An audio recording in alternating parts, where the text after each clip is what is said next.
अस्सलाम वालेकुम स्टूडेंट, मुझे बताइएगा मेरी आवाज आ रही है आपको? जी लाइबा।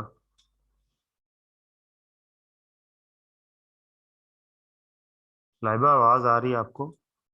यस सर, आ रही है। ओके, क्लोज करो।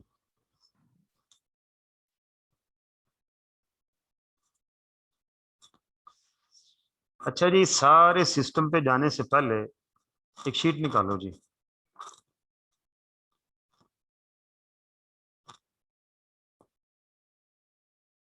किसी का कोई क्वेश्चन है तो वो पूछ सकते हैं प्रीवियस लेक्चर में से। जी दानियाल। सर एमसीक्यूज बता दें। जी कौन सा? नोट करो यार। जी एमसीक्यूज 7, 8 और 11 और 12। 7, 8, 11, 12। ओके जी। मोहम्मद जिशान, जिशान जफर। सर ये मेरे भी एमसीक्यूज ही हैं। यही वाले हैं? नहीं, 19, 27, 32। 19, 27, 32। 32, यस सर। ओके। राना अजीम। अस्सलाम वालेकुम सर। वस्सलाम। सर ये बैंक ओवरड्राफ्ट क्या होता है, मतलब एसेट है या लायबिलिटी है, लोन होता है। नॉन नॉन करंट लायबिलिटी या करंट लायबिलिटी? Current liability. ठीक है सर। सर और एमसीक्यूज नंबर 16 और 17। 16 और 17। जी हसन इकबाल।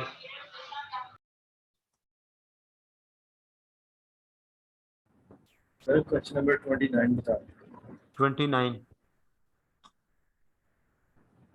मोहम्मद वकार।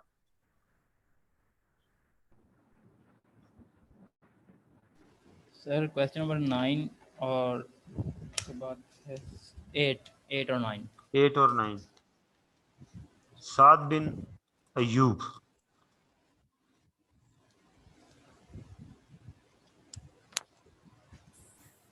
भाई बोलो।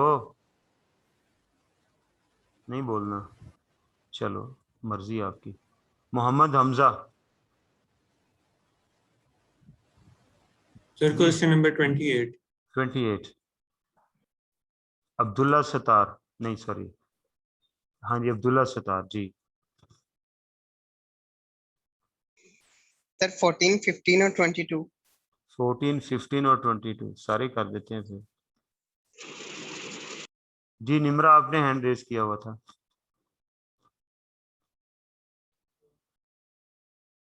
जी निम्रा।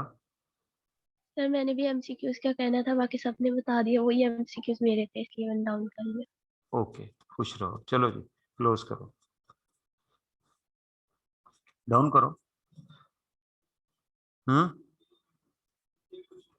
किन के? अच्छा राना अलीम। ये और राना साहब हैं? पहले भी तो एक राना साहब को देखा हमने। नहीं था सर जी, यार म्यूट ही नहीं किया। कर दिया यार उन्होंने, ठीक है क्लोज कर क्वेश्चन दो। नंबर 20। क्वेश्चन नंबर 20 सर जी। 20।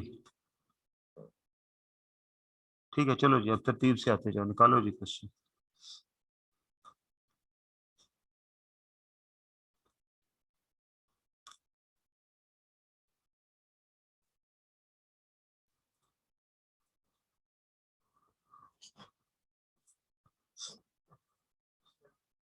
सिक्स नहीं,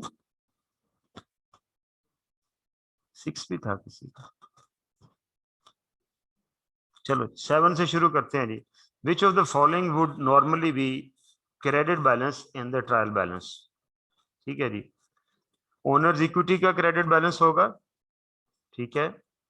लोन का क्रेडिट बैलेंस होगा,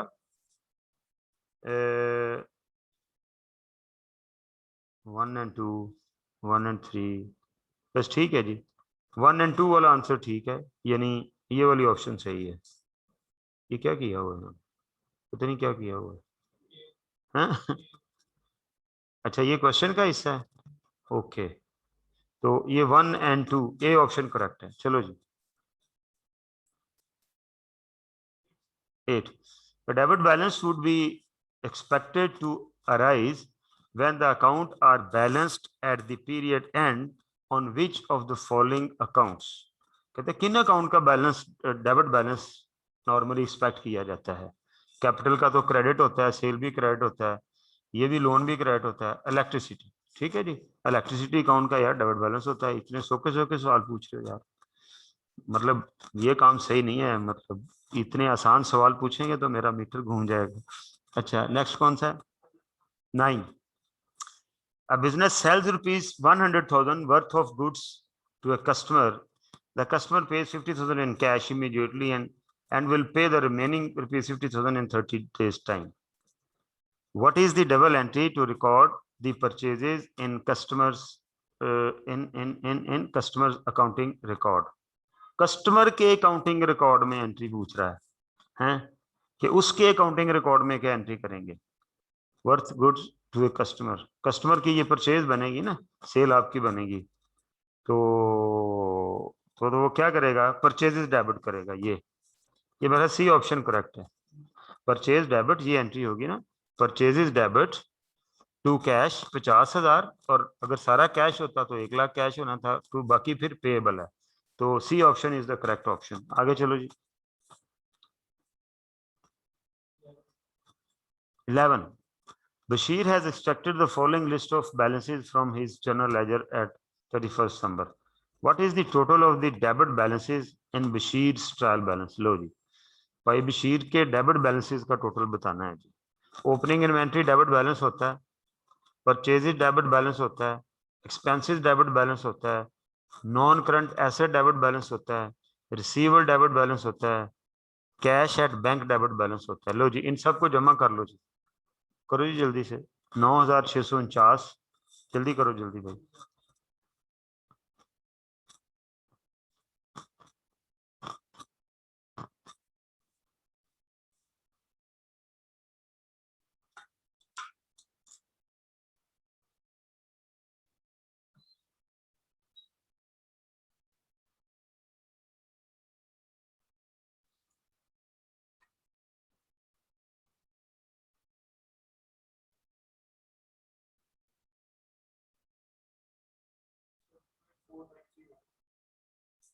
कौन सी ऑप्शन सही है, कोई भी नहीं है,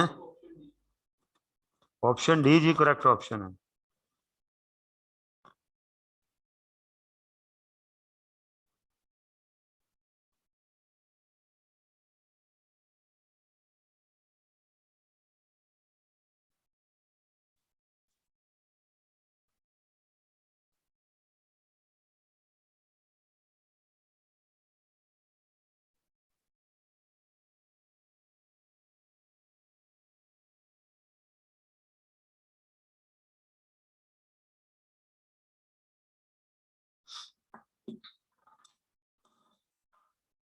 डी ऑप्शन जी, ये जितने मैंने प्लस लगाए हैं उनको जब जमा करेंगे तो डी ऑप्शन बनता है। Next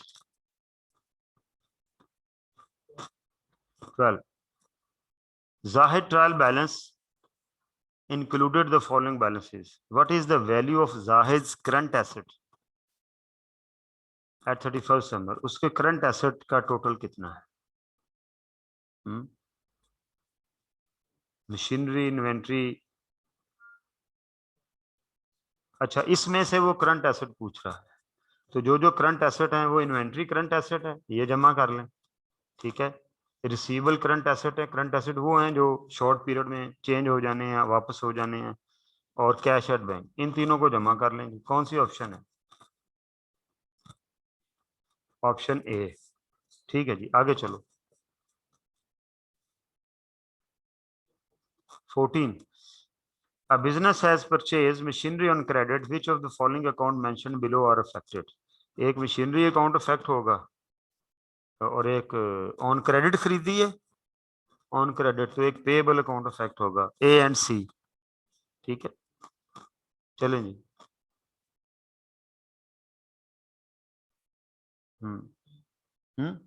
15 A business has provided following information in the trial balance.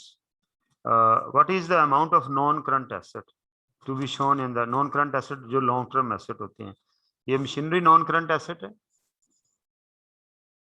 Equipment non current asset है, एंड दैट्स ऑल। इन दोनों को जमा कर लें, 150,000 और 120,000, 200, 270, 220, ये वाली ऑप्शन है। क्या पूछ रहा है भाई? किसी ने हैंड रेज किया है जी सर। सर ये 14 वाले में आपने फरमाया कि ए और सी वाली ऑप्शन, सर ए वाली कैसे बनेगी? वो तो ट्रेड पेएबल्स नहीं है, इसमें अकाउंट पेएबल नहीं आएगा। लेकिन उधार खरीदा है ना, आप बिल्कुल सही कह रहे हैं। तो अब पेएबल तो बुक होना है, तो उसने पूछा है कि जी कौन से, पीछे जाओ जरा, देखिए उसने पूछा हुआ है कि विच ऑफ द फॉलोइंग अकाउंट्स लिखा हुआ है उसने, अकाउंट्स, इसका मतलब है एक से ज्यादा अकाउंट वो चाह रहा है। तो फिर आइडियली तो ये होना चाहिए था, यहाँ अदर पेएबल होना चाहिए था, लेकिन अगर ट्रेड पेएबल भी है तो वो भी चल जाएगा, कोई मसला नहीं। इसने आंसर में क्या लिखा हुआ है? सिर्फ सी लिखा हुआ है। हाँ, मशीनरी पेएबल, आप सही कह रहे हैं। तो उसने फिर सिर्फ और सिर्फ ये मशीनरी अकाउंट को ही टिक किया हुआ है। ट्रेड पेएबल में सही बात है, ट्रेड पेएबल में हमने सिखाया है आपको कि एसेट के अगेंस्ट पेएबल उधर नहीं आना, वो उधर पेएबल में आना। लेकिन यहाँ से कंफ्यूज कर रहा है ना, विच of the following accounts S लगा हुआ है, इसका मतलब वो एक से ज्यादा अकाउंट पूछ रहा है, लेकिन उसकी ऑप्शन दी नहीं हुई। ठीक है, तो अगर नहीं दी हुई तो फिर सिर्फ मशीनरी लिख दें, इट्स ओके। आगे चलो।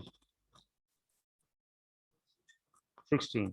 A business buys machinery costing 120,000 and sell machinery costing rupees 18,000 in the year. The opening balance of the machinery account is 80,000.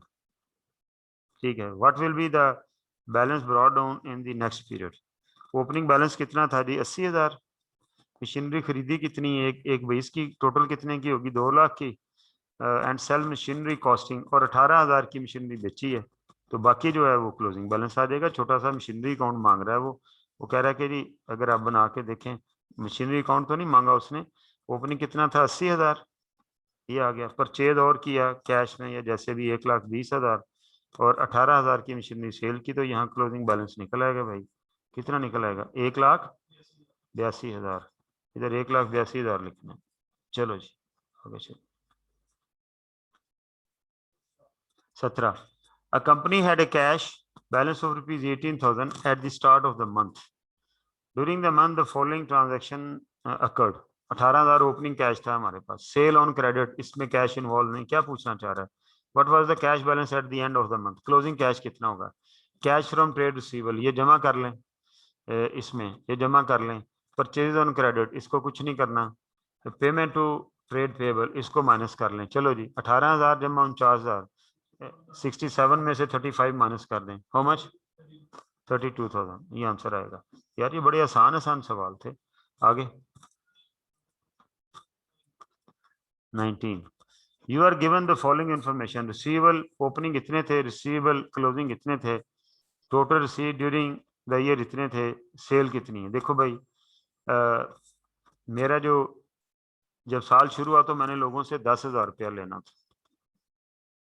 ठीक है, जब साल खत्म होता है, ये देखें, अगर हम इधर बनाते हैं, ये ओपनिंग बैलेंस है, फिर हम लिखते हैं सेल मैंने, और क्रेडिट सेल के मैंने इतने पैसे और लेने हैं, ये टोटल रिसीवेबल हो गया, टोटल रिसीवेबल। अब उसमें से रिसीव्ड मैं माइनस कर दूंगा और मेरे पास क्या आ जाएगा? क्लोजिंग रिसीवेबल आ जाएगा। अब आप क्या करें, आपके पास जो फिगर्स हैं वो लिख दें, जो मिसिंग है वो कैलकुलेट कर लेंगे। अभी मैंने टी अकाउंट बनाना नहीं सिखाया, वरना कंट्रोल अकाउंट से भी बन सकता था। तो ओपनिंग बैलेंस 10,000 है, रिसीवेबल क्लोजिंग बैलेंस 9,000 है, दिया हुआ है, ये देखें। ठीक है, और जो हमने कैश रिसीव किया, हाँ जी हाँ जी हाँ जी, what are the sale on credit, ये जो कैश सेल मैंने 5,000 की है ना, ये पैसे अलहदा कर दें, क्योंकि ये वो हमसे क्रेडिट सेल पूछ रहा है, तो जो कैश सेल है उसकी कोई फिगर इधर यूज नहीं होनी। तो इसका मतलब मैंने जो उधार लोगों को बेचा था उनसे कितने पैसे आए? 85 तो टोटल है, उसमें 5 ये भी है, ये निकाल दें, ये तो कैश सेल के अगेंस्ट आया, वो 80,000 आया, ये लिखना है यहाँ पर 80,000, ये रिसीव ड्यूरिंग द ईयर। 85 नहीं लिखना, वो 5,000 कैश सेल का है। बस जी, अब मेरे पास ये फिगर मिसिंग है, एक ही फिगर मिसिंग है, तो यहाँ से रिवर्स चल पड़े। 9,000 और जमा, जब ऊपर जाएंगे तो नीचे को जाएंगे, तो जो काम करना होता है उसके उलट करना होता है। ठीक है जी, जैसे ऊपर से आएंगे तो ये लेस करके है ना, नीचे से जाएंगे ऊपर तो ये कितना आएगा 89,000, ये 89,000 ये आ गया, ठीक हो गया। और 10,000 जो है टोटल रिसीवेबल 89,000 के हैं, अब ये ऐड होके इतने आने थे तो कितनी हो जाएगी 79,000, तो ये 79,000 मेरी सेल आ जाएगी जी, उधार सेल। क्यों जी, समझ आ गई है? क्या पूछ रहा है जी हाफिज हामिद रशीद? जी जी हाफिज साहब।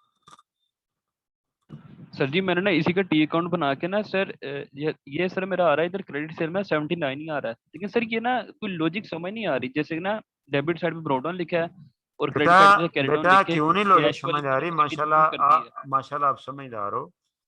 क्यों नहीं समझ आ रही? अगर आपने टी अकाउंट, मैं खुद ही नहीं बनाना चाह रहा, क्योंकि ये अगले चैप्टर में जो कंट्रोल अकाउंट हमने बनाना है ना, वही टी अकाउंट है। जब साल शुरू हुआ तो मैंने लोगों से 10,000 रुपया लेना था, ठीक हो गया। जी सर। अच्छा जी, अब जब मैं उधार बेचता हूं तो क्या एंट्री करता हूँ? रिसीवेबल टू सेल, ये एंट्री करता हूँ ना। बिल्कुल। तो रिसीवेबल ने डेबिट जी होना सर। था, किसके अगेंस्ट? सेल के अगेंस्ट। ये फिगर मिसिंग है, ठीक है। और जो पैसे जब लोगों से आते हैं तो मैं क्या एंट्री करता हूँ? Cash to receivable. Cash debit जी। रिसीवेबल क्रेडिट होता है ना, तो रिसीवेबल को क्रेडिट जी कर सर। देंगे, और वो है 80,000, 5,000 तो 85 माइनस 5 कर देंगे, हाँ, तो ये कैश, 80,000 आ जाएगा। ये कैश आ गया, ठीक है जी। क्लोजिंग बैलेंस किधर आता होता है? इसका रिसीवेबल का क्लोजिंग बैलेंस डेबिट होता है, बाय नेचर डेबिट होता है, तो फिर लिखा किस साइड पर जाता है? क्रेडिट साइड पर। Credit side. वो कितना है? 9,000 है, ठीक, जी सर। 9,000। लो जी, अब इसको बैलेंसिंग कर लो, एक ही फिगर मिसिंग है। ये बड़ा जी सर। टोटल 89,000 में से ये माइनस कर देंगे तो 79,000 आपकी मिसिंग फिगर आ जाएगी। भाई इसमें क्या प्रॉब्लम? अब लॉजिक बन गई। जी सर।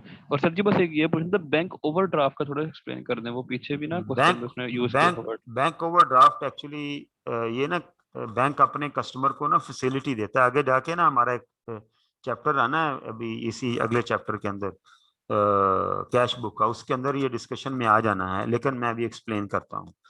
बैंक ओवरड्राफ्ट एक्चुअली एक फैसिलिटी होती है जो बैंक अपने जो अच्छे कस्टमर हैं उनको देता है, ठीक है। लाइक चार्टर्ड अकाउंटेंट्स में, मतलब एक खास मेंबरशिप ग्रुप के सीनियर जो हैं, उनको वो कहते हैं कि जी आप 10 लाख तक का ओवरड्राफ्ट कर सकते हैं। इसका क्या मतलब होता है? इसका मतलब ये है कि आपके अकाउंट में 2 लाख रुपया है, आपने वो यूज कर लिया, आपने लोगों को और चेक इशू कर दिए, तो 10 लाख तक आप चेक इशू कर सकते हैं। अगर आपके अकाउंट में पैसे नहीं होंगे बैंक डाल देगा, ठीक है, यानी बैंक आपको लोन दे देगा, ठीक है। और फिर जब आपके पास पैसे आएंगे आप वो लोन वापस कर देंगे। तो bank overdraft is a kind of loan, liability है, क्रेडिट बैलेंस होता है, ठीक है। सर मतलब कि उस वक्त हमारा अकाउंट जब बैंक ओवरड्राफ्ट होगा उस वक्त हमारा जो अकाउंट है वो एसेट के बजाय लायबिलिटी में चला जाएगा। लायबिलिटी बन जाएगा, बिल्कुल लायबिलिटी बन जाएगा, वेरी गुड, ठीक है। थैंक वो यू फिर सर। मेरा एसेट नहीं रहेगा, वो फिर लोन अकाउंट बन जाएगा, ठीक है। चलो जी जी सर, थैंक यू सर।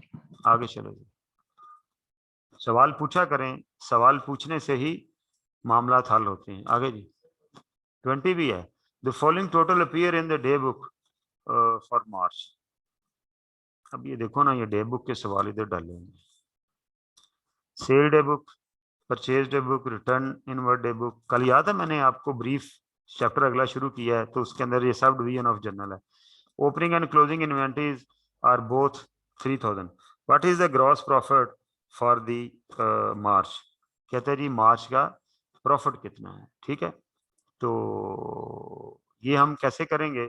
ये छोटा सा ये हम कर सकते हैं, इधर बना देता हूं। हम क्या करते हैं, सेल में से कॉस्ट ऑफ सेल माइनस कर देंगे, तो मेरे पास क्या आ जाएगा? प्रॉफिट आ जाएगा। तो सेल डे बुक से सेल मिल जाएगी 40,000, ये मैंने इधर लिख दी।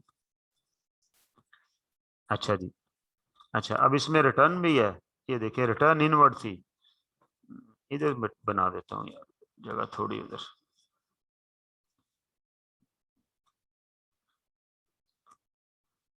ये देखें, सेल्स नेट सेल लेनी है रिटर्न माइनस करके। वो कितनी हुई? सेल 40,000 है, और रिटर्न कितनी है? रिटर्न इनवर्ड सेल रिटर्न को कहते हैं, रिटर्न इनवर्ड, कि जो रिटर्न हमें वापस आई है। इनवर्ड मतलब हमारी तरफ आई है, तो वो सेल रिटर्न होती है। क्योंकि जब हम सेल करते हैं तो वो आउटवर्ड जाती है चीज, और फिर इनवर्ड वापस आती है, ठीक है। तो ये कितना हो गया जी? 2,000। तो इसमें से मैंने 40,000 में से 2,000 माइनस किया, तो कितना हो गया? 38,000। ये नेट सेल होगी। उसके बाद मैंने इसमें से कॉस्ट ऑफ सेल माइनस करनी है, ठीक है। कॉस्ट ऑफ सेल आपको मैंने बनाई है ये बास वाले क्वेश्चन में 2-3 जगह पे। ओपनिंग स्टॉक कहता है जी 3000 है, उसने लिखा ना कि opening and closing inventories are both 3000, opening stock भी 3000 था। फिर हमने कहा परचेजेज, परचेजेज इसमें मैंने ऐड की, वो परचेज डे बुक का मतलब है परचेजेज इतनी हुई, ये 20,000 की परचेजेज आ गई, ठीक है। ये हमने इधर परचेजेज लिख ली, ओके। उसके बाद रिटर्न लेस करनी है, इसकी भी रिटर्न लेस कर दें। ये जो रिटर्न आउटवर्ड होती है कि जो बाहर रिटर्न होती है, बाहर कौन सी रिटर्न होती है जो हमने परचेज की हुई होती है, वो कितनी है जी, वो 4000 है, वो 4000 वो भी मैंने माइनस कर दी। और जो क्लोजिंग इन्वेंट्री है आप माइनस करते रहे ना बास वाले क्वेश्चन में, वो 4500, तो यहाँ पर क्लोजिंग इन्वेंट्री भी 3000 है, ये माइनस कर दी। तो ये सारा प्लस माइनस करूंगा तो ये जो फिगर आएगी ये कॉस्ट ऑफ सेल आ जाएगी। जब मैं कॉस्ट ऑफ सेल को इसमें से निकालूंगा तो मेरे पास ग्रॉस प्रॉफिट आ जाएगा। कितनी है कॉस्ट ऑफ सेल, 16,000, ठीक है जी। इनको जमा मनफी किया तो ये कितना आ गया 16,000, 38 में से 16 माइनस कर दें 22,000, ये आपका ग्रॉस प्रॉफिट आ गया जी, ये यहाँ लिख दें 22,000। चलो ठीक है जी, आगे चलो जी।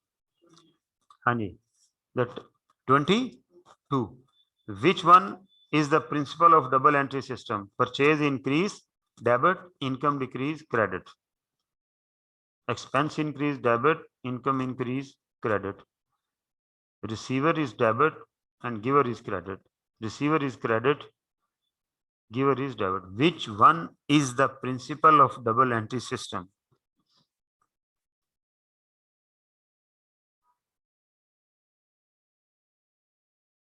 ये परचेज इंक्रीज होती है तो डेबिट होती है, इनकम डिक्रीज होती है तो वो डेबिट होती है, लिहाजा ये गलत लिखा हुआ है, ठीक है।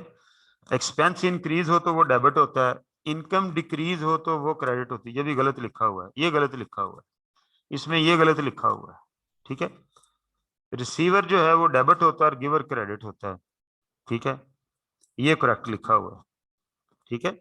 जब आप किसी जो पैसे लेने वाला है उसे डेबिट करते हैं और पैसे देने वाले को क्रेडिट करते हैं, debit the receiver credit the giver, तो receiver is credit and giver is debit, ठीक है, ये रॉन्ग है, C option is the correct option, ठीक है। देखें जो बंदा, जब मैं उधार बेचता हूं तो जो बंदा मेरा माल ले रहा है वो रिसीवर बन जाता है ना, तो मैं क्या करता हूं, मैं रिसीवेबल को डेबिट करता हूं और सेल्स को क्रेडिट करता हूं, तो रिसीवर डेबिट होता है।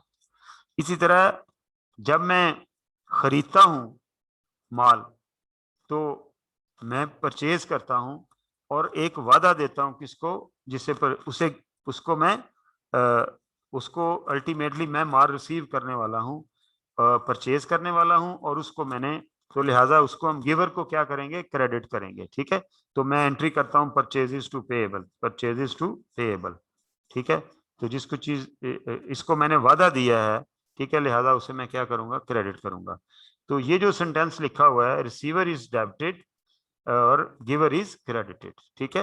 तो जो गिवर है वो क्रेडिट करते हैं, रिसीवर डेबिट करते हैं। चलो जी, ये जब मैं परचेज करता हूँ तो ये पेएबल जो होता है ये गिवर होता है, ये मुझे चीज दे रहा होता है, लिहाजा मैं उसे क्रेडिट कर देता हूँ।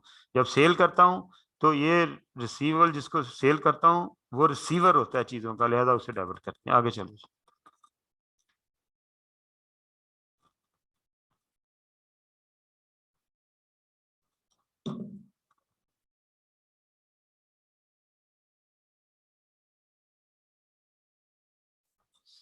हाँ जी, 27, Khalid is a dealer in electronic goods, refrigerator, washing machine. He purchased 2 air condition and installed in his showroom. In books of Khalid, the cost to air condition will be debited to by, वो चीजें बेचता है, जब वो चीजें उठा के अपनी शॉप में लगा लेता है तो वो फिर उसकी इन्वेंट्री नहीं रहती, जब वो चीजें बेचने के लिए रखता है तो वो इन्वेंट्री होती है, परचेजेस होती हैं, लेकिन जब वो उसे अपने शॉप के दुकान के इस्तेमाल में ले जाता है तो वो फिर आपका प्रॉपर्टी प्लांट एंड इक्विपमेंट हो जाता है, आपका फिक्स्ड एसेट हो जाता है, ठीक है। तो फिक्स्ड एसेट ये करेक्ट आंसर है, ठीक है, वो फिर आपकी इन्वेंट्री नहीं रही, वो फिर आपका एसेट बन गया, ठीक है। 28 जी, an asset was purchased for ₹1 million with down payment of ₹200,000. And bills accepted for rupees 800,000। ठीक है, एडवांस 2 लाख आ गया है और बाकी पेएबल है। What would be the effect on, ठीक है, total asset and total liabilities in the statement of financial position. Asset कितने से बढ़ेंगे जी? एसेट 1 मिलियन से बढ़ेगा जितने का खरीदा है, लिहाजा ये दोनों ऑप्शन गलत है, सिरे से गलत, ये भी गलत है। तो फिर एक ही बची, एसेट वाज परचेज, तो फिर यही सही है। इंक्रीज होगा एसेट इतने से और लायबिलिटी इंक्रीज होंगी 800,000 से। ओहो नहीं भाई, कैश भी पे किया उसने, सॉरी, कैश भी तो पे किया उसने। यानी एसेट इंक्रीज 800,000, ये सही होना है, डिक्रीज तो नहीं हो रहा, एसेट इंक्रीज हो रहा है। ठीक है, एसेट इंक्रीज जो है वो 1 मिलियन, ये भी नहीं होना। क्यों नहीं होना? क्योंकि 1 मिलियन से एसेट आया, कौन सा एसेट? मशीनरी वाला, और 2 लाख से कैश वाला एसेट गया, तो नेट इफेक्ट एसेट के अंदर कितना आ गया? 8,000 से ये इंक्रीज हुआ है। तो लिहाजा ये इन दोनों ऑप्शन में से कोई एक ऑप्शन है। ठीक है, अब अगली क्या देखना है? लायबिलिटी कितनी हुई है? लायबिलिटी मेरी 8 लाख से बड़ी है, बिल्कुल सही है, ये बड़ी है, ये बात सही है कि मैंने 8 लाख रुपया देना है लायबिलिटी, इसके अंदर लायबिलिटी डिक्रीज कर रहा है, भाई ये भी गलत है, लायबिलिटी इंक्रीज हुई है। तो ये आखिरी ऑप्शन जो है that will be the correct option, D option. आगे चलो 29, BS Corporation provides laptop repair services.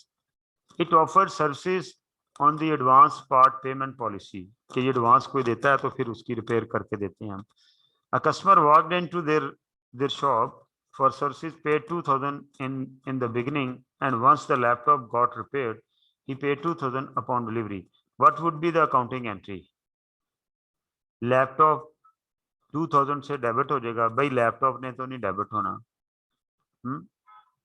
Laptop ने तो नहीं डेबिट होना। ये एंट्री किसकी बुक्स में पूछ रहा है? BS कॉर्पोरेशन की बुक्स में पूछ रहा है या BS कॉर्पोरेशन की बुक्स में पूछ रहा है ना? जी, सी ऑप्शन सही लग रही है। बेचने वाला है ना, तो कैश उसके पास आ गया 2,000, ठीक है, रिसीवेबल हो गया 2,000, ये दोनों डेबिट हो गए, ये भी डेबिट, ये भी डेबिट, ये पैसे आ गए इसलिए डेबिट हुआ, इंक्रीज इन एसेट हुआ है, और ये रिसीवेबल है, बाकी उसने पैसे देने हैं। ये वो बात कर रहा है जिस वक्त आपने मतलब लैपटॉप रिपेयर करके दिया, तो मैं अपना रेवेन्यू बुक करूंगा, सर्विस रेवेन्यू, मतलब मैं रिपेयर का काम करता हूं तो मेरी इनकम क्या होगी? मैं कोई चीज नहीं बेच रहा, तो इसे बोलते हैं सर्विस रेवेन्यू। ये क्रेडिट हो जाएगा और कैश आया, ये डेबिट हो जाएगा। ये जो रिपेयर शॉप है उसकी एंट्रीज पूछ रहा है, कस्टमर की एंट्रीज नहीं पूछ रहा। तो रिपेयर शॉप के पास एक तो कैश आया 2,000, ये आ गया, फिर उन्होंने बाकी पैसे लेने हैं 2,000 के, और ये उनका क्या है? सर्विस रेवेन्यू है उनका 4,000, ये एंट्री होगी। तो ये एंट्री यहाँ पूरी हो रही है सी ऑप्शन में। जी किसी ने हैंड रेज किया हुआ था?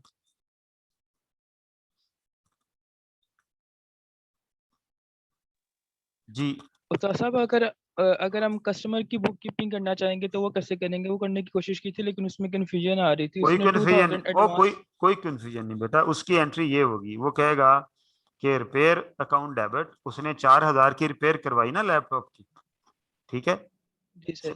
समझ आई इस बात की? सर उसने 2000 एडवांस में ओ दिया यार, तो वो उसका यार मेरी बात, जो मैं बात कर रहा हूँ उसका जवाब दो। 4,000 की रिपेयर कराई है, उसका एक्सपेंस होगा? Yes sir. हो गया, मैंने इसे डेबिट कर दिया, ठीक है। 2, उसने कैश कितना दिया? 2,000, ये उसका डिक्रीज इन एसेट हुआ, कैश 2,000 से क्रेडिट हो गया, और जो उसने पैसे देने हैं वो उसकी लायबिलिटी है पेएबल, वो 2,000, तो एंट्री पूरी होगी। ये 4,000 से डेबिट हो गया और ये 2 अकाउंट 2,000 से क्रेडिट हो गए। भाई ठीक है, अब बताओ क्या कंफ्यूजन? ये लायबिलिटी बुक करेगा ना सर। वो? हाँ सर मैं जिसने जो 2000 एडवांस दिया था मैं उसको एसेट ट्रीट कर रहा था। नहीं बेटे, एसेट तो नहीं है, उसने रिपेयर करवा ली है, एडवांस तो जिस दिन उसने दिया उस दिन वो एसेट था, लेकिन हम एंट्री कर रहे हैं रिपेयर करवाने के बाद की एंट्री कर रहे हैं। ऊपर भी यही की है, ये भी यही की। चलो जी आगे जी।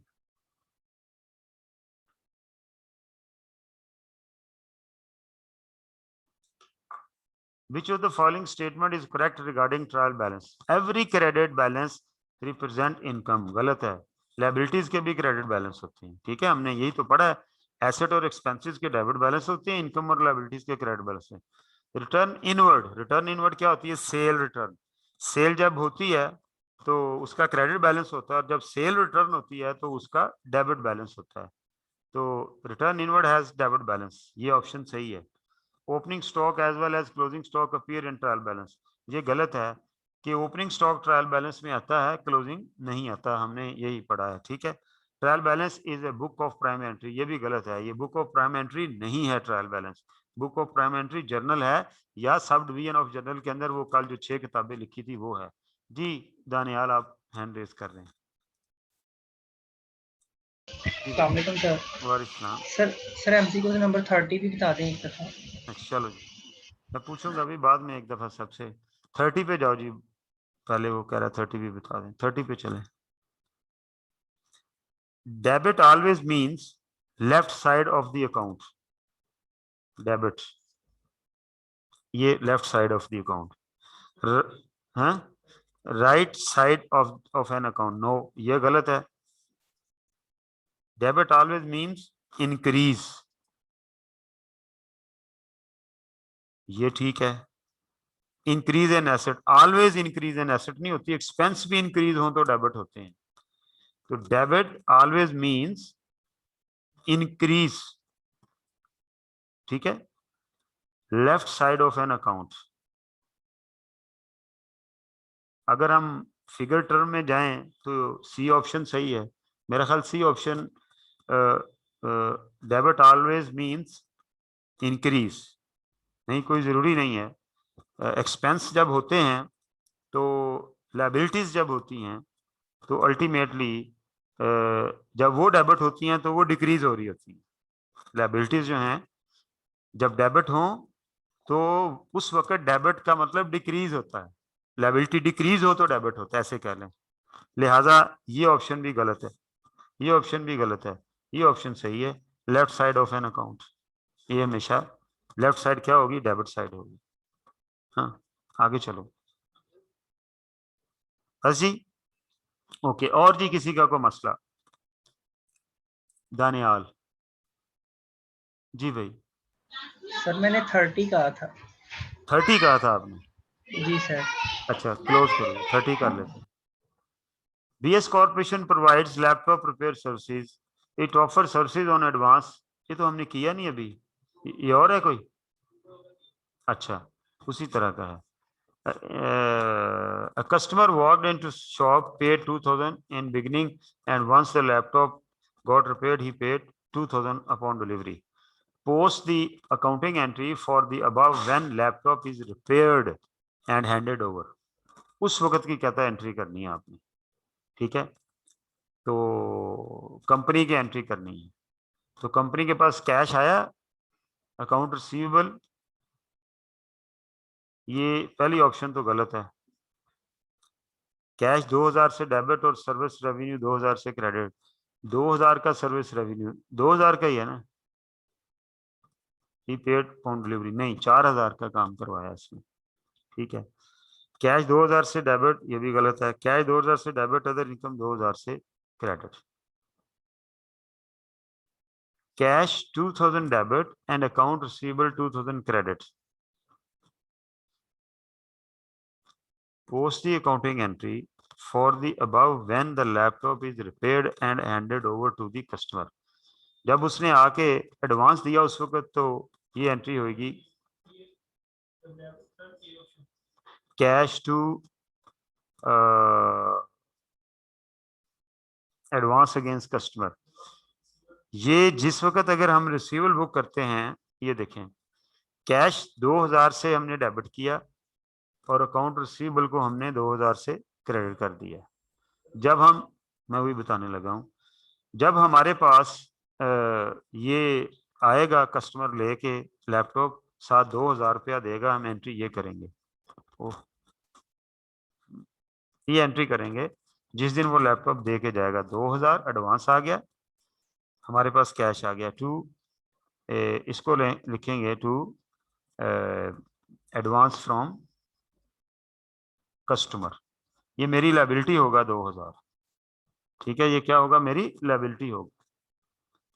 और जिस दिन मैं उसे रिपेयर करके दूंगा उस दिन क्या एंट्री होगी, उस दिन एंट्री होगी कैश, फिर वो मुझे 2000 से देगा, बाकी जो रह गया ये 2000 डेबिट। ये जो एडवांस फ्रॉम कस्टमर है जिसे वो अकाउंट पेएबल लिख रहा है फ्रॉम कस्टमर, ये डेबिट हो जाएगा और टू सर्विस रेवेन्यू क्रेडिट हो जाएगा 4000 से। बैडली वर्डेड क्वेश्चन है बेसिकली, ठीक है। इसकी पहले दिन ये एंट्री होगी, cash to advances from customer, ये लायबिलिटी होता है जो कस्टमर मुझे एडवांस दे देता है। और जिस दिन मैं लैपटॉप हैंड ओवर करूंगा उस दिन 2000 और कैश आएगा, वो कैश डेबिट हो गया। ये जो लायबिलिटी थी ये खत्म होगी, इसको डेबिट कर दें और इसके सारे के अगेंस्ट सर्विस रेवेन्यू मेरी इनकम बन जाएगी, ठीक है। अब उसने ऐसा इस तरह से नहीं दिया हुआ, उसने सिर्फ ये इसकी एंट्री पूछी हुई है, पहली एंट्री ये होनी है और दूसरी एंट्री जिस दिन डिलीवर करेंगे कैश डेबिट हो जाएगा और अकाउंट रिसीवेबल जो है वो क्या हो जाएगा, वो क्रेडिट हो जाएगा, ठीक है। अल्टीमेटली ये बैड वर्डेड क्वेश्चन है, कोई इसका मुंह सर पैर नहीं है, कुछ भी नहीं है। जिस दिन वो डिलीवर करेगा, पहले दिन तो ये एंट्री हो गई, अब जिस दिन डिलीवर करेगा उस दिन वो पैसे दे रहा है ना, got repaid and paid 2000 upon delivery, उस दिन उसने डिलीवरी, जिस दिन वो काम मुकम्मल करेगा उस दिन रिसीवेबल उसका स्टैंड होगा, ठीक है। वो इसको इस तरह से एज्यूम कर रहा है, ये मैं आपको बता देता हूँ। वो इसको ऐसे एज्यूम कर रहा है कि आपने कैश लिया 2000, रिसीवेबल बुक किया 2000, टू सर्विस इनकम बुक कर ली पहले ही दिन, हालांकि ऐसे नहीं होना चाहिए, 4000। और जिस दिन डिलीवरी करेंगे उस दिन क्या होगा, आपका रिसीवेबल जो है कैश डेबिट हो जाएगा क्योंकि, और रिसीवेबल 2000 का क्रेडिट हो जाएगा। ये ले, मेरा ख्याल वो सिर्फ ये एंट्री पूछ रहे हैं, ठीक है। कैश 2000 से डेबिट और अकाउंट रिसीवेबल 2000 से क्रेडिट। ये हम अज्यूम कर रहे हैं कि हमने जिस दिन उसने हमें पैसे दिए उसी दिन हमने रेवेन्यू बुक कर लिया, ठीक है। फिर ये वाली अंडरस्टैंडिंग नहीं होगी। असूलन ऐसे होना चाहिए जैसे मैंने एंट्रीज की हैं कि एक बंदा आता है अपना लैपटॉप दे जाता है, 2000 रुपया दे जाता है, तो क्या मैंने सर्विस परफॉर्म कर दी? नहीं की अभी। मैं रेवेन्यू रिकॉर्ड कर सकता हूँ? नहीं कर सकता। वो 2000 मेरे ऊपर लायबिलिटी है, मुमकिन है मेरे से सही ना हो, मैं उसे पैसे वापस कर दूं। लिहाजा कैश को डेबिट करके मैंने एडवांसेस फ्रॉम कस्टमर की एक लायबिलिटी बुक कर ली।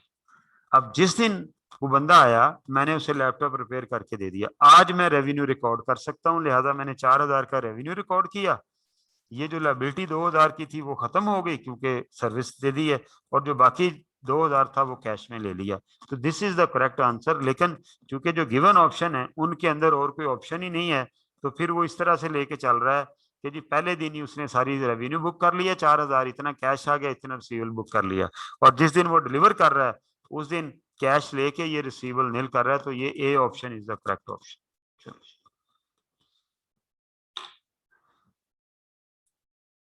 और जी चलें जी आगे चलते हैं। शीट निकालो जी एक। देखें कल मैंने ना आपको बुक ऑफ प्राइम एंट्री जो है ना वो स्टार्ट करवाई है, ठीक है। मैंने लंबी चौड़ी छुट्टियां नहीं करनी, ईद की ऑनलाइन क्लासेस हैं, आगे जाके शायद मुझे मतलब कुछ थोड़ा सा मुझे छुट्टी करनी पड़े, तो मैं इसलिए वो जो कोई ईद की रेगुलर छुट्टियों से ज़्यादा छुट्टियां नहीं करूँगा। इधर तो मतलब सुना जा रहा है जी 9 छुट्टियां हो रही हैं, 8 हो रही हैं, तो हम ऐसा नहीं करेंगे, ठीक है। हम सिर्फ और सिर्फ 2 या 3 छुट्टियां ईद की करेंगे, और जो आगे पीछे संडे है वो भी मैं साथ मैनेज कर लूँगा। तो अगर मुझे किसी जगह फिर मुझे जाना पड़ता है तो ताकि हमारी क्लास का हर्ज ना हो, तो ये ध्यान में रखिएगा कि क्लास रेगुलरली लेनी है आप लोगों ने, ठीक है। अच्छा जी, तो मैं आने कल जो काम शुरू किया है सब्सिडी बुक्स का, वो क्या है एक्चुअली, उसके अंदर ना डे बुक्स बनती हैं, सेल डे बुक बनती है, परचेज डे बुक बनती है, रिटर्न बुक बनती है, परचेज रिटर्न, से रिटर्न, कैश बुक बनती है, और बचा खुचा काम जर्नल प्रॉपर में हो जाता है, और वहां से फिर हम पोस्टिंग करते हैं, ठीक है। ये जो सेल डे बुक है इसका फॉर्मेट क्या है, मैं जरा यहाँ बनाने लगा हूँ। सेल्स मैं आपको पढ़ा के समझा के फिर मैं थ्योरी पे जाऊंगा, कोई टेंशन वाली बात नहीं। ये ले सेल्स डे बुक, ये बेसिकली कोई डेबिट क्रेडिट वाली बुक नहीं है, ये कोई नॉन अकाउंटिंग पर्सन भी बना सकता है। इसके कॉलम क्या हैं ये देखिएगा जरा। इसमें जो पहला कॉलम होगा वो होगा डेट का, ठीक है। दूसरा कॉलम होगा पार्टी नेम का, तीसरा कॉलम होगा इनवॉइस नंबर का, और चौथा कॉलम होगा अमाउंट का,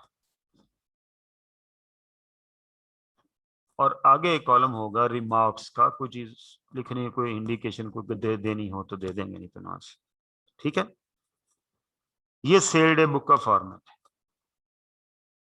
अब होता क्या है, सेल डिपार्टमेंट वाले सेल करते रहते हैं, शाम को लाके वो इनवॉइसेस की ऑफिस कॉपी हमें दे देते हैं। याद रहे ये उधार सेल के लिए, सिर्फ कैश सेल यहाँ नहीं है, ठीक है। तो आज डेट थी, फर्ज करें 6 मई 21, तो मैंने आज 3 पार्टीज को सेल की। पार्टियों के नाम सिंपली लिखने, कोई डेबिट क्रेडिट की भी बात नहीं हो रही। मैंने कहा कि जी अल्फा एंड को, बीटा एंड को और गामा एंड को, इनको मैंने चीजें बेची आज 6 मई को। इनवॉइस नंबर जो बिल के ऊपर नंबर लिखा हुआ होगा, इसका कोई अकाउंटिंग रोल नहीं इनवॉइस नंबर वाले कॉलम का। इसका बिल नंबर 15 हो सकता है, इसका 16 हो सकता है, इसका 17 हो सकता है, ठीक है। ओके, इसकी अमाउंट है 5000, इसकी अमाउंट है 8000 और इसकी अमाउंट है 2000।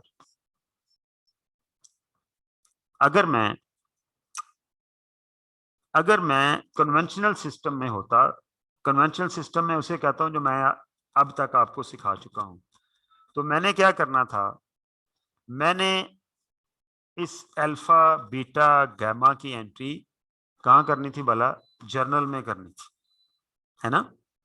उधार सेल है ना, तो पहले अल्फा को जब सेल की तो क्या एंट्री करनी थी, Alpha to sale. Alpha debit करने का मतलब अल्फा रिसीवेबल है, अल्फा रिसीवेबल टू सेल। जब बीटा को एंट्री करनी, सेल करनी थी तो एंट्री करनी थी बीटा रिसीवेबल टू सेल। जब गामा को करनी थी तो गामा रिसीवेबल टू सेल। ऐसे ही है, 3 जर्नल एंट्रीज होनी थी जर्नल के अंदर। और फिर अल्फा का अलहदा अकाउंट खुलना था, जैसे हमने वो क्वेश्चन किया बुशेस कंपनी फलां फलां, ठीक है। अल्फा का अलहदा अकाउंट खुलना था, बीटा का अलहदा खुलना था, गामा का अलहदा खुलना था जर्नल लेजर के अंदर, और इनके अकाउंट में इनकी पोस्टिंग होनी थी, और एक अकाउंट खुलना था सेल का। टोटल 4 अकाउंट खुलने थे, यानी अल्फा बीटा गामा और सेल्स अकाउंट, ऐसे ही है जो लेजर बनने थे यहाँ। और जर्नल से मैंने उनके अंदर पोस्टिंग करनी थी। डे बुक सिस्टम के अंदर क्या है, यानी सब डिवीजन ऑफ जर्नल वाले सिस्टम के अंदर क्या है कि उधार सेल की ये बुक बनेगी, इसके अंदर कोई डेबिट क्रेडिट कॉलम नहीं है, कोई डेबिट क्रेडिट साइड्स नहीं है। हमने डे एंड के ऊपर यहां पर इसका लगाना था टोटल, ये रहा, ठीक है जी। हमने कहा कि भाई ये टोटल आ रहा है 15000, ठीक है। यहां पर एक कॉलम जो है ना वो सम हो उसका भी आ जाता होता है, क्या कहते हैं उसको, लेजर फॉलियो का, ठीक है, LF, कि जिन लेजर में यहां से फिगर जाने, ठीक है। अब इस सिस्टम के अंदर मैंने क्या करना है, मैंने सिर्फ ये जो 15000 की अमाउंट है ना, मैंने इसकी कहीं एंट्री नहीं करनी, डबल एंट्री। मैंने इसकी एंट्री जैसा फैक्ट पोस्ट करना, कहाँ, जर्नल लेजर के अंदर। मैं क्या कह रहा हूं, जर्नल का काम इस बुक ने कर दिया, primary book of entry, recording होगी प्राइमरी। अब लेजर के अंदर मैं पोस्टिंग कहां से करूंगा, यहीं से करूंगा, लेकिन कैसे, यहां पर इसका टोटल लगाया वो बना 15000। अब मैं इस 15000 की एंट्री अगर कन्वेंशनल सिस्टम में जर्नल में बनाने के लिए करता तो क्या करता, मैं एंट्री करता receivable to sale, receivable to sale. अब वो एंट्री मैंने सोचनी है, सोच के जर्नल में वो एंट्री लिखनी नहीं है, मैंने उस एंट्री का इफेक्ट जर्नल लेजर में दे देना है। मेरे जर्नल लेजर के अंदर, इसको थोड़ा ऊपर करो, थोड़ा शॉर्ट भी करो, ऊपर भी करो, चलो ऊपर करो। मेरे जर्नल लेजर के अंदर अकाउंट खुले हुए हैं, एक सेल का, ये देखें, और एक अकाउंट खुला हुआ है रिसीवेबल का। ठीक है जी, ये मेरे जनरल लेजर के अकाउंट। मैंने इस 15,000 को पकड़ना है, तो जैसे आपको पिछले 1-2 क्वेश्चन में डायरेक्ट पोस्टिंग नहीं सिखाई, वो इसीलिए सिखाई थी कि यहां हमने उसे यूज करना था। तो मैं करूंगा 15,000 से रिसीवेबल डेबिट और सेल्स क्रेडिट। क्या हुआ, जर्नल के अंदर 3 दफा एंट्रीज नहीं रिकॉर्ड करनी पड़ी, उसकी 3 दफा पोस्टिंग नहीं करनी पड़ी, एक ही दफा पोस्टिंग होगी। यहां पर लिखूंगा टू सेल्स और यहां पर लिखूंगा बाय रिसीवेबल। वो भाई यही रिकॉर्ड करना था ना कि मेरी सेल कितनी और रिसीवेबल कितने हैं। इन्हीं फिगर ने आगे फाइनेंशियल स्टेटमेंट में जाना है, तो वो मुझे मिल तो गई है। ठीक है, ये जो अकाउंट है, चूंकि ये किसी इंडिविजुअल बंदे को रिफ्लेक्ट नहीं कर रहा, ये बहुत सारे लोगों का अकाउंट है, लिहाजा इसे रिसीवेबल कंट्रोल अकाउंट कह देते हैं। क्या कह देते हैं? Control account. इस टोटल ने पोस्ट हो जाना है इन 2 जगहों के ऊपर। इस टोटल ने पोस्ट होना है यहां डेबिट और यहां क्रेडिट। डबल एंट्री पूरी होगी मेरी। आगे जब पढ़ेंगे तो वो ये डिस्कशन करेगा, इसलिए ये समझा रहा हूं आपको। डबल एंट्री पूरी होगी। अब मसला रहा, सर ये तो पता चल गया, ये टोटल मैंने 15,000 लेना है लोगों से, स्टेटमेंट ऑफ फाइनेंशियल पोजीशन में भी टोटल लिख देंगे रिसीवेबल, वो टैली भी हो जाएगी, सेल भी टोटल लिख देंगे, कोई प्रॉफिट लॉस निकल आएगा। लेकिन प्रैक्टिकली स्पीकिंग, अगर आज मुझे ये देखना हो कि मैंने अल्फा से कितने पैसे लेने हैं, वो कहां से पता चलेगा?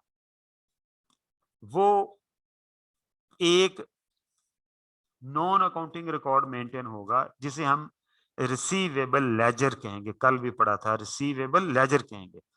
उसके अंदर हर बंदे का अलग-अलग रिकॉर्ड मेंटेन करता जाऊंगा, लिखता जाऊंगा कि जी लाइक उसके अंदर शायद मैं ऐसे लिखूंगा, एक बंदे का रिकॉर्ड मैं इस तरह लिख देता हूं, फर्ज कर लें कि जी इस तरह कर लेते हैं कि जी ये अल्फा है, ठीक है जी, इसको मैं ऐसे लिख लूंगा कि रिसीवेबल फॉर सेल, ठीक है, कितना?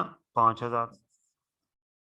ठीक है, इसी तरह जो बीटा है उसका लिख लूंगा रिसीवेबल फॉर सेल, कितना? 8,000। इसी तरह गैमा है, उसका भी लिख लूंगा रिसीवेबल फॉर सेल, कितना? 2,000, 3,000, 2,000। ठीक है, मैं इस रजिस्टर को खोलूंगा, इस रजिस्टर के हर पेज के ऊपर ये एक बंदे का रिकॉर्ड मेंटेन हो रहा होगा। जैसे मोहल्ले का दुकानदार नहीं लिखता, वो अपनी डायरी सी बनाई हुई होती है, उसके अंदर उससे पता चल जाएगा। इसका डबल एंट्री अकाउंटिंग के अंदर कोई रोल नहीं है। ये जो इसको क्या बोलेंगे? इसको बोलेंगे रिसीवेबल लेजर। रिसीवेबल लेजर कहेंगे इसको, इस सारे को, जिसके अंदर इनके इंडिविजुअल हर पेज के ऊपर एक बंदे का खाता खुला हुआ होगा। वो डेबिट क्रेडिट की बात नहीं होगी। डेबिट क्रेडिट की बात कहाँ होनी है? इधर होनी है। और ये रिकॉर्ड क्या है? इसको हम क्या कहते हैं? Journal ledger. जर्नल लेजर के अंदर ये लेजर मेंटेन होंगे। डे बुक के अंदर हर सेल ट्रांजैक्शन का रिकॉर्ड होगा, उसका टोटल होगा ये डे एंड के ऊपर। कुछ कंपनीज वीक एंड के ऊपर कर लेती हैं, कुछ 15 दिन बाद कर लेती हैं, कुछ मंथ एंड के ऊपर एक एंट्री नहीं कर लेते हैं। ये अपने डिपेंड करता है पॉलिसी के ऊपर। आप अज्यूम कर लें डे एंड के ऊपर टोटल होता है, रोज 15-20 ट्रांजैक्शन होती है सेल की, डे एंड पे टोटल हुआ और उसको सोचा एंट्री क्या होनी है सर? Receivable to sale. ये रिसीवेबल डेबिट कर दिया, ये सेल क्रेडिट कर दिया, यहीं से ट्रायल बनना है, डबल एंट्री होगी। अब हमारा मसला क्या रह गया कि यार इंडिविजुअल बंदे से कितने पैसे लेने हैं, वो भी तो कहीं हिसाब होना चाहिए।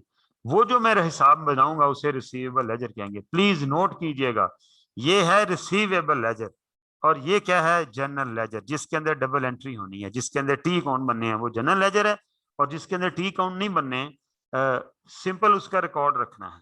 ठीक है, अच्छा ये रिकॉर्ड हम ऐसे भी रख सकते हैं, ये एक साइड पर रिसीवेबल और एक साइड पर जो पैसे आगे वो भी रख सकते हैं, मतलब वो अपनी अंडरस्टैंडिंग है, ठीक है। जब पैसे आएंगे तो यहाँ से नीचे से लेस कर देंगे, ऐसे कर लें, या इसको भी ऐसी टी फॉर्म में बना लें, लेकिन ट्रायल के अंदर इस टी से बैलेंस नहीं जाना, क्योंकि ये अकाउंटिंग रिकॉर्ड का हिस्सा नहीं है। अकाउंटिंग रिकॉर्ड का हिस्सा ये जनरल लेजर वाली टीज होंगी, उधर वो वाली टीज जो है वो नहीं होंगी, ठीक है।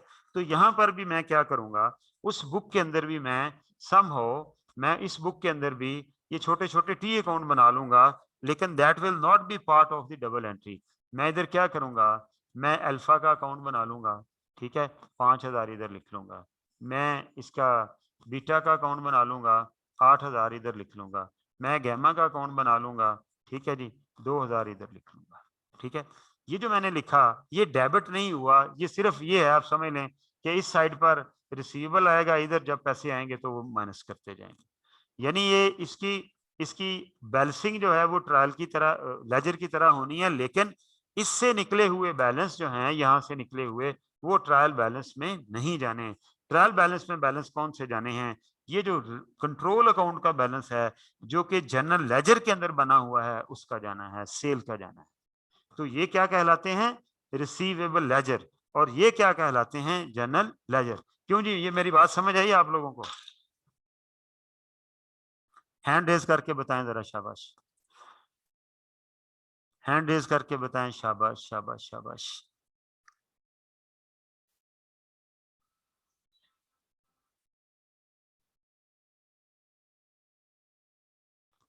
जी दानियाल, समझ आई है जी बात जो कर रहा हूं? यस सर, आ गई। ओके, निम्रा समझ सर आई है इसी जी बात? सर इसी तरह फिर ये पेबल हाँ, लेजर्स भी बनेंगे? बिल्कुल, ये होती है समझदारी की बात। बिल्कुल ऐसे ही पेबल का प्रोसेस होगा। वो परचेज डे बुक बनेगी, जनरल लेजर के अंदर परचेजेज और पेबल का कंट्रोल अकाउंट आएगा, और उधर इंडिविजुअल के लिए पेबल लेजर बनेगा। सर फिर इससे स्टाफ वैसे जर्नल नहीं था, इतना एंट्री इतना कुछ करने से? नहीं, सिंपल जर्नल। नहीं यार, इसको क्या, ये भी सिंपल है एक्चुअली। जो नीड ऑफ द टाइम है वो ये है, जर्नल के अंदर मुझे 3 एंट्रीज करनी थी, 3 दफा पोस्टिंग करनी थी, ठीक है। तो आगे सारे का सारा वो सिखाना जरूरी था अकाउंटिंग सिखाने के लिए, और ये सिखाना जरूरी इसलिए है कि आगे सारी अकाउंटिंग इन्हीं के थ्रू होनी है। जी निम्रा, समझ आई है?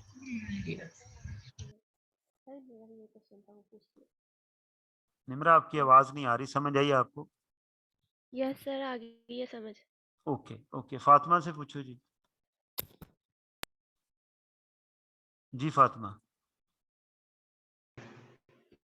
यस सर, आ गई है समझ। ओके, मोहम्मद असद से पूछो जी, मोहम्मद असद से। मोहम्मद असद ऊपर है, ऊपर ऊपर, ये जी असद, समझ आ गई है? असद, आपने हैंड रेज किया हुआ है भाई, मैं पूछ रहा हूँ, समझ आ गई आपको? अपना माइक ऑन करें, म्यूट किया हुआ है। चलो, शायद वो ज्वाइन करके इधर उधर हो गया, क्लोज कर देंगे, ठीक है जी। लो जी, अब हम चलते हैं वहां। अब जब ये पढ़ा होगा, अब जाके वो थ्योरी पढ़ते हैं। ये देखें, एन कंट्रोल अकाउंट क्या है? An account which summarise a large number of transaction, large number of, 3 transaction एक बन गई थी 15,000 की, ठीक है। Example include receivable control account, payable control account and payroll control account. Payroll कि जब मैं लोगों को सैलरीज देता हूं तो हर बंदे का अलग-अलग अकाउंट खोलने के बजाय उनको इकट्ठा पेएबल बुक कर लेंगे, तो वो पेएबल कंट्रोल, ये हमारे सिलेबस में नहीं है, यूज नहीं होगा। हमारे सिलेबस में सिर्फ रिसीवेबल कंट्रोल अकाउंट और पेएबल कंट्रोल अकाउंट यूज होंगे, ठीक है जी। However this does create another problem. कहता है ऐसा कर लेंगे, 15,000 से रिसीवेबल को डेबिट और सेल को क्रेडिट कर लेंगे। कल अगर मैं पढ़ाता तो ये समझ नहीं आनी थी, ठीक है। तो वो ये कह रहा है कि इससे एक और प्रॉब्लम क्रिएट हो जाएगा। A business must have information about the individual customer to whom sales have been made and who owe them money, कि ये भी पता होना चाहिए कि भाई हमने किनको बेचा है और उन्होंने हमारे पैसे देने हैं। In order to provide this information, a second record is kept of the individual balances of the individual customers. कहता है जी उनका इंडिविजुअल कस्टमर का एक सेकंड रिकॉर्ड भी मेंटेन किया जाता है। This record is called receivable ledger. बेटा ये बात नहीं भूलनी, ये रिसीवेबल लेजर है, और जिसके अंदर टी अकाउंट मेंटेन होते हैं वो क्या है, वो जनरल लेजर है, ठीक है जी। और द सेल्स लेजर, इसको सेल्स लेजर भी कहते हैं। सेल्स लेजर और रिसीवेबल लेजर जिसके अंदर इंडिविजुअल पार्टी के अकाउंट हैं जो कि ट्रायल में नहीं आने, ट्रायल में रिसीवेबल कंट्रोल अकाउंट का बैलेंस आना है। The receivable control account and the receivable ledgers are updated, कहता है जी रिसीवेबल कंट्रोल अकाउंट भी और ये वाले रिसीवेबल लेजर भी अपडेट किए जाते हैं। ये कल मैंने पढ़ाई थी बात पीछे, लेकिन समझ इसलिए आज बेहतर आई होगी क्योंकि हमने पीछे जो इसके मिथ है वो पढ़ लिया है। वो कहता है कि एट द सेम टाइम, कहता है जी कंट्रोल अकाउंट में टोटल की एंट्री हो जाती है और रिसीवेबल में इंडिविजुअल की एंट्री हो जाती है। The process of transferring the details of transaction from the book of primary entry to the accounts in the ledger, in the ledger, general ledger और पोस्टिंग जब हम करते हैं तो उसे हम पोस्टिंग कहेंगे, जनरल लेजर में जो पोस्टिंग करते हैं। The balance on the receivable control account should always equal to the total of the list of, इसको वो क्या कह रहा है, total of the list of balances in the receivable ledger, कि रिसीवेबल लेजर के अंदर जो इंडिविजुअल अकाउंट हैं उसके अंदर जो पार्टी सबका बैलेंस आ रहे हैं उनको जमा करें तो वो रिसीवेबल कंट्रोल अकाउंट के बैलेंस के बराबर होता है, होना चाहिए। If this is not the case error has been made, अगर कहता है जी कोई मसला है तो कोई गलती हुई है जिसकी इन्वेस्टिगेशन करनी है, वो इन्वेस्टिगेशन कैसे करनी है वो चैप्टर नंबर 9 में जाके सीखेंगे। चलो जी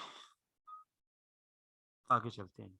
अब आ गया जी, हमने the receivable control account is part of the double entry, ठीक है। Receivable control, any entry into the receivable control account must be accompanied by equal opposite entry elsewhere in the general ledger, मतलब अभी जब हमने पढ़ा है तो अभी तो सेल की बात कर रहे हैं कि रिसीवेबल को अगर डेबिट करना है तो उसके लिए इक्वल डेबिट किसी और, इक्वल क्रेडिट किसी और अकाउंट में, यानी जो रिसीवेबल कंट्रोल अकाउंट में एंट्री ने इफेक्ट लेना है डेबिट, तो उसका क्रेडिट भी जनरल लेजर के अंदर आएगा किसी अकाउंट में, या अगर कभी रिसीवेबल कंट्रोल अकाउंट क्रेडिट होंगे तो उसका डेबिट भी किसी जनरल लेजर के अंदर आएगा, ये जो जनरल लेजर के अंदर किसी अकाउंट में उसका डेबिट आएगा। The receivable ledger is not part of the double entry, ये प्लीज इसको मिक्स ना कीजिएगा, रिसीवेबल है ये, ऊपर बात हो रही है जनरल लेजर की, receivable ledger is not part of the double entry. Any entry in it simply reflects entries that have been made in receivable control account in the general ledger and not the other side of those entries. It is sometimes described as memorandum account, इसको memorandum account भी कहते हैं क्योंकि इससे हमें सिर्फ balances parties के हमने देखने होते हैं। Note all the comments above could equally have been made in respect of the purchases, सारा ऐसे का ऐसा पूरा सिस्टम जो है वो परचेजेस के ऊपर भी अप्लाई होता है। उसके लिए पेएबल कंट्रोल अकाउंट खुलेगा, इसी तरह परचेज डे बुक बनेगी, उसका टोटल करेंगे, पेएबल कंट्रोल अकाउंट में पोस्टिंग होगी और सेकंड इफेक्ट परचेजेस अकाउंट में आएगा जनरल लेजर के अंदर। और जो पेएबल लेजर हैं या परचेज लेजर हैं उनके अंदर इंडिविजुअल पार्टीज के अकाउंट खुलने हैं जिनसे उनकी इंडिविजुअल पार्टी का बैलेंस पता चलेगा। किसी भी डेट को उन सब पार्टीज का टोटल और payable ledger control payable control account का जो टोटल है वो आपस में बराबर हो जाएंगे। इसको इन डिटेल आगे जाके इम्प्लीमेंटेशन इसकी होनी है, अभी हम सिर्फ उन बुक्स की बात करने लगे हैं। इससे आगे जो बुक्स इसमें इन्वॉल्व हैं, जिसको आज मैंने पहली बुक आपको सेल डे बुक बताई है, सेल डे बुक के अंदर एंट्री कैसे करनी है वो मैंने सिखाया। आगे आप पढ़ेंगे कि सेल सिस्टम के अंदर कौन कौन से डॉक्यूमेंट इन्वॉल्व होते हैं और उन डॉक्यूमेंट्स का क्या मतलब है। कुछ हैंड रेज हो रहे थे जी, कल इंशाल्लाह ताला हम लोग यहाँ से स्टार्ट करेंगे अकाउंटिंग फॉर सेल्स, ठीक है, कल यहाँ से शुरू करेंगे। एक दो हैंड रेज हुए थे जब मैं ये पैराग्राफ पढ़ रहा था, अगर क्लियर हो गया तो ठीक है, अगर कोई इशू है तो प्लीज पूछें। जी गुलाम साबिर। अस्सलाम वालेकुम सर। वालेकुम सलाम। सर वो लेक्चर अपलोड करवा दें, नेटवर्क का आज बहुत इशू था मौसम की वजह से, तो समझ नहीं आई थी। हाय हाय मौसम तो आज बड़ा अच्छा है भाई, चलो देखते हैं। इसी वजह से रिदा नदीम, रिदा नदीम जी अपलोड करवा दें। रिदा रिदा जी जी बच्चे। अस्सलाम वालेकुम सर। वालेकुम अस्सलाम। सर आपसे एक रिक्वेस्ट करनी थी। जी करें जी। सर आप प्लीज 2:30 पर ऑफ कर दिया करें सर, जोहर की नमाज पढ़नी होती है, 3 बजे लॉ की क्लास स्टार्ट हो जाती है। आप जोहर की नमाज 1 बजे पढ़ लिया करें। सर अजान 1:15 बजे होती है। नहीं अजान 1 बजे हो जाती है, ये तो कोई इशू नहीं हुआ, चलें ये कोई मसला नहीं है। आप मैं पढ़ के, मैं नमाज पढ़ के आपको पढ़ाता हूँ, मैं 1:15 बजे नमाज पढ़ लेता हूँ, आप भी पढ़ लिया करें, ठीक है। बहरहाल कोशिश करेंगे, छोड़ दिया करेंगे आपको 2:30 बजे। और जी मैंने कहा पता नहीं क्या मसला हो गया। जी मोहम्मद दानियाल। अस्सलाम वालेकुम सर। सर वो वालेकुम अस्सलाम। नेट इशू अच्छा सर भाई नेट इशू था अच्छा भाई तो नेट इशू का कुछ करते हैं जी। Saifur Rahman, Saifur Rahman, Saifur Rahman, net issue. सैफ, आपने हैंड रेज किया है, अपने आप को म्यूट किया हुआ है जी। भाई सर बोल जी। सर वो मैंने लेक्चर का ही कहना था जो दूसरे भाई ने अभी तक कहा था। कह देते हैं, वो कर एक्चुअली लाइट अपलोड कर देना यार लेक्चर, ठीक है जी। ले जी, कल इंशाल्लाह हम सीधे हो गए हैं, कॉन्सेप्ट ले लिया सब्सिडी बुक्स का। कल अब पहली बुक जो है वो सेल डे बुक है, मैंने आज आपको सिखा दिया, लेकिन कल जरा अंग्रेजी पढ़ेंगे यहाँ से इंशाल्लाह ताला। कौन कौन से डॉक्यूमेंट सेल सिस्टम में इन्वॉल्व होते हैं उनकी भी बात करेंगे, ठीक है जी। अल्लाह मियां आपको मैं अपनी ईमान में रखेंगे।